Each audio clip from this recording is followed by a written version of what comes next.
มาเบิ่งหาดชมดาวพูนนี่มันโค้งขึ้นเนาะนี่มองลุบตัวนั้นนี่เขาเจ้าสิมาวานแฮตอนนี้เขาเจ้าลบฝนอยู่ทางฝั่งไทยเนาะทางฝั่งลาวอยู่ฝั่งนี้เนี่ยสังเกตนั่นสิมีตูบอยู่นี่โอ้ยบ่เห็นบันได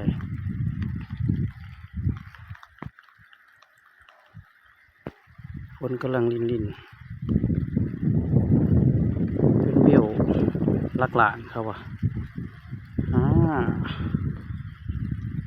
งามธรรมศาสตร์อีลี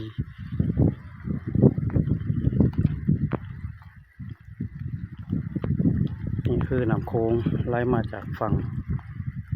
ไหลจืดปึ๊บแล้วเขามาค้อนตัวนี้นั่นหนึ่ง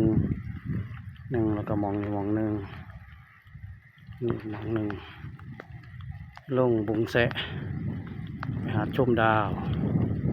บ้านบุงงิ้วนี่กล่องโบหินมันเขาเห็ดตะลิงโอ้นี่ดูเห็ดนี่สุดๆไปแล้ว